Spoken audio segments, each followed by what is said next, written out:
Now that we've installed Adobe Media Encoder, we can go ahead and export our Character Animator project to video. In my case, I'm going to export it to a YouTube style video, the H.264. Before we export it though, take a look at your work area here. That's the gray bar here. And make sure that it has all of your clip inside it. You don't want it down here, say at 20 seconds, or your video will be 20 seconds long. Where you don't want it too far out, because your video will be too long and it'll have a big black space at the end. You want it, a few seconds after the end of your last audio, up here at the top. So, let's go to File, Export,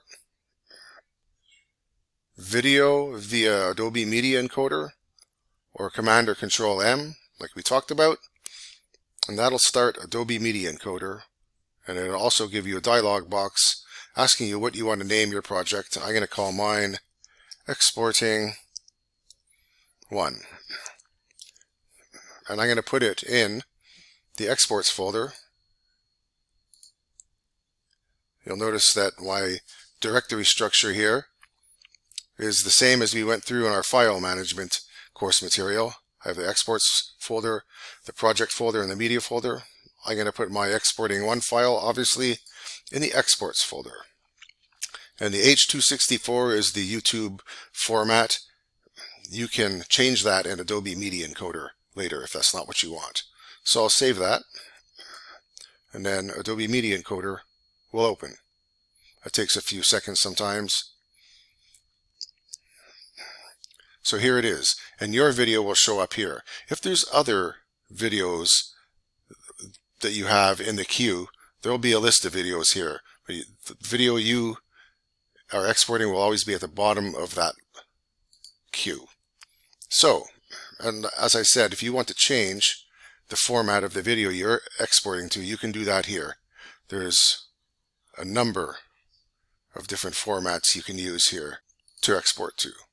And after that, it's as simple as pressing this green button. And then it starts up. These other panes here, you won't have to concern yourself too much with them. They're for advanced stuff. I'll do a more in-depth treatment of Adobe Media Encoder later. But it's just this pane you'll be working in early on in your Adobe career. So I'm going to pause the video for a while so we don't have to sit through this. I'll bring it back when this blue status bar is down here near the end. Alright, so we ended. Now we'll get a green check mark verifying that our export was successful. Let's go check that out. In my Finder, I'm in Mac, you'll use your File Explorer if you're on Windows. And there is our video. Let's listen to a few seconds of that. Hi everybody, my name's Peter Hay, and I am the instructor for the Introduction to Adobe Character Animator. So I know that it worked. So those are the steps to a successful export from Character Animator to video using Adobe Media Encoder.